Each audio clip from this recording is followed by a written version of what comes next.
हर बिहारी अपने आप को ठगा महसूस करता है, लेकिन उसके पास मजबूरी है, क्योंकि जब चुनाव का समय आता है तो आपके पास दो ही गठबंधन सामने होते हैं और आप सब मजबूर हैं, क्योंकि आप जानते हैं आप दोनों को वोट देकर दोनों की सरकार आप देख चुके हैं और सभी के अंदर ये इच्छा है कि व्यवस्था परिवर्तन हो।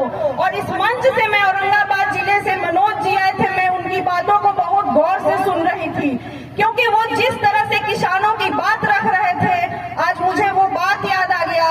क्योंकि जब हम लोग पढ़ते थे तो एक कहावत था कि जब रोम जल रहा था तो वहाँ का शासक बांसुरी बजा रहा था।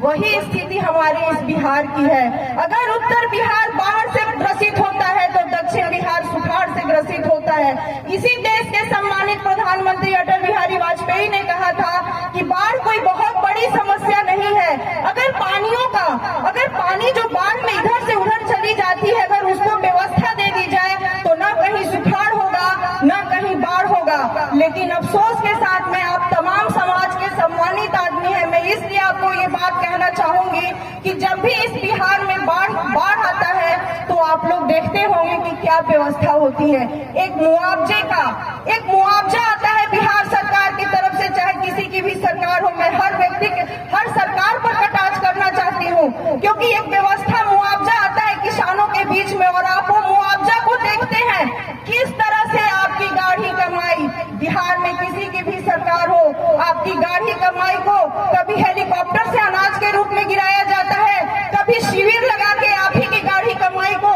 ऐसे दिया जाता है जैसे वो आपको इतने मजबूर आपको कर दिया जाता है कि भीख की तरह आपको अनाज दिया जाता है।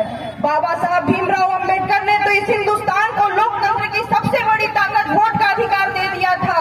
आपकी ताकत है, आपके पास आपका सारा अधिकार लेने की ताकत है, वही ताकत अभी तक आपके पास कोई व्यवस्था ऐसा नहीं आया था जो आपकी ताकत को जगाए। तो इस बिहार में प्रशांत किशोर जी उसी ताकत को, वो अकेले नहीं, वो हर समय एक बात कह रहे हैं कि बिहार का बदलाव तभी होगा जब सामूहिक प्रयास होगा।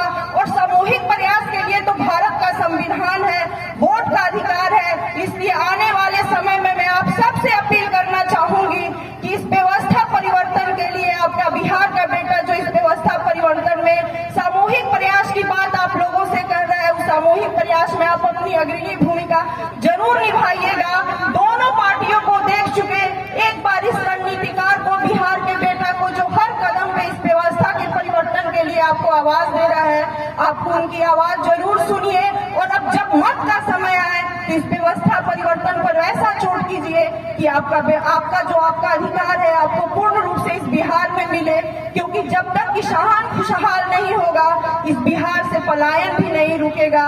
इन्हीं बातों के साथ मैं अपनी वाणी को विराम देती हूँ।